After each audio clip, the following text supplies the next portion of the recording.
Hello my dear students, introduction to linear polynomial എന്ന ചാപ്റ്ററിൻ്റെ next നമ്മൾ കഴിഞ്ഞ ക്ലാസ്സിൽ ചെയ്തുകൊണ്ടിരുന്ന പ്രോബ്ലംസിൻ്റെ റിമൈനിങ് പ്രോബ്ലംസാണ് ഈ വീഡിയോയിലൂടെ നോക്കുന്നത് കേട്ടോ.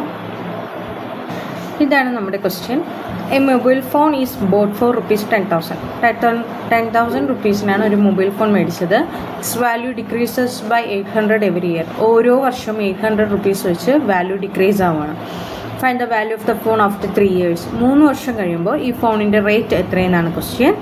Second question, make a table of values for t varying from 0 to 8 years. 0 to 8 yearsൽ ഈ വാല്യൂസിനുണ്ടാകുന്ന ചേഞ്ച്, അതായത് ഓരോ വർഷവും 800 റുപ്പീസ് ഡിക്രീസ് ആകുമ്പോൾ 0 to 8 yearsൽ ഓരോ വർഷവും എത്ര റുപ്പീസാണ് ചേഞ്ച് ഉണ്ടാകുന്നതെന്നാണ് ഒരു ടേബിൾ ക്രിയേറ്റ് ചെയ്യാൻ പറയുന്നത്.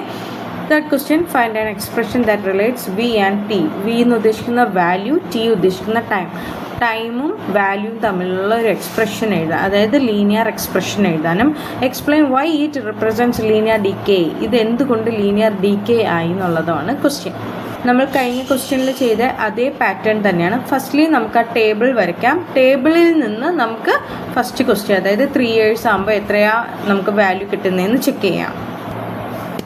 ഇയറും വാല്യൂ ആയിട്ടുള്ള നമ്മളൊരു ടേബിൾ വരച്ചു. അപ്പോൾ ഈ ടേബിളിൽ നമുക്ക് 0 years ആണെങ്കിൽ നമുക്ക് പറയാം എത്ര എമൗണ്ട് ആണ്, 10,000. ഇനി ഓരോ ഇയർ കഴിയുമ്പോൾ 800 റുപ്പീസ് കുറയുകയാണ്. അപ്പോൾ 1 year ആകുമ്പോൾ ഈ 10,000 റുപ്പീസിൽ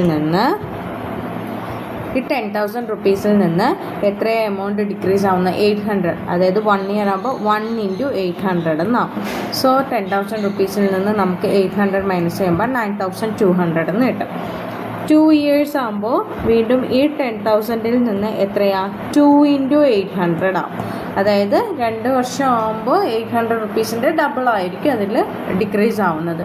സോ ഇപ്പോൾ നമുക്ക് ഇങ്ങനെ മൈനസ് ചെയ്ത് നമുക്ക് എഴുതുമ്പോൾ ഇതുപോലെ മൾട്ടിപ്ലൈ ചെയ്ത് എഴുതണമെന്നില്ല. ഈ 9,200ൽ നിന്ന് വീണ്ടും ഒരു 800 മൈനസ് ചെയ്യുക, ദാറ്റ് ഈസ് 8,400 എന്നാവും.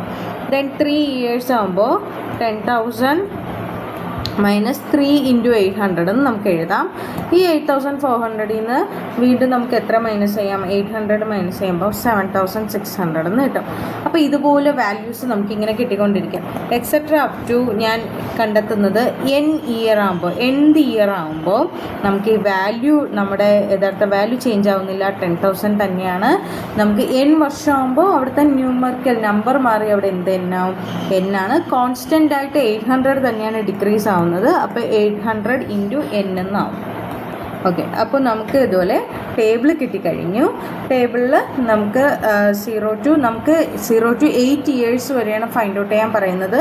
ഇവിടെ 8 years വരെ നമുക്ക് ഫൈൻഡ് ഔട്ട് ചെയ്യണം. 8 years ആകുമ്പോൾ 10,000 മൈനസ് 8 into 800 എന്നാവും.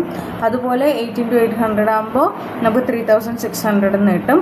ഇതുപോലെ നിങ്ങൾ എക്സെട്ര അപ് ടു ഇതുപോലെ ഫൈൻഡ് ഔട്ട് ചെയ്തുകൊണ്ടിരിക്കണം. nth ഇയർ ആകുമ്പോൾ നമുക്ക് കിട്ടുന്നത് 10,000 മൈനസ് 800 എന്നാണ്.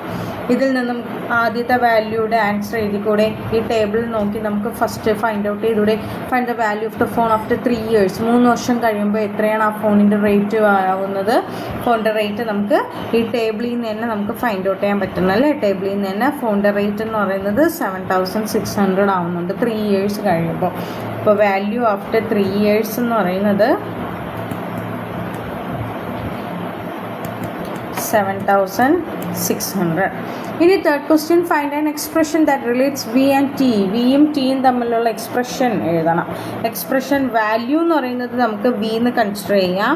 Of year T, V of T, അതാണ് നമ്മൾ എന്ത് ഇയറിൻ്റെത് ഫൈൻഡ് ഔട്ട് ചെയ്തത്. ദാറ്റ് ഈസ് 10,000 മൈനസ് 800 ഇൻറ്റു എന്നിന് പകരം ഞാൻ ഇവിടെ എന്ത് കൊടുക്കുകയാണ്, ടി കൊടുക്കുകയാണ്. അതായത് ഇവിടുത്തെ ഇയറാണ് ചേഞ്ച് ആവുന്നത്.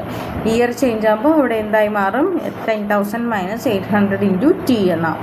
എന്തുകൊണ്ടാണ് ഇത് ലീനിയർ ഡികെ എന്ന് പറയാൻ കാരണം? ലീനിയർ ഡികെ എന്ന് പറയാൻ കാരണം ഇവിടെ ഒരു ഫിക്സഡ് എമൗണ്ട് ആയിട്ടുള്ള വാല്യൂ എന്ത് ചെയ്യുകയാണ്, ഓരോ ഈക്വൽ ഇൻ്റർവെൽസ്, അതായത് ഓരോ എവറി ഇയർ എന്ത് ചെയ്യുകയാണ്, അത് കുറഞ്ഞുകൊണ്ടിരിക്കുകയാണ്. അതുകൊണ്ടാണ് ഇവിടെ എന്ത് ചെയ്യുന്നത്, ലീനിയർ ഡികെ നമ്മൾ റെപ്രസെൻ്റ് ചെയ്യുന്നത്. This represents linear decay because the value decreases by a fixed amount by every year. ഓരോ വർഷവും ഫിക്സഡ് ആയിട്ടുള്ള ഒരു എമൗണ്ടാണ് ഇവിടെ എന്ത് ചെയ്യുന്നത്, ഡിക്രീസ് ആയിക്കൊണ്ടിരിക്കുന്നത്.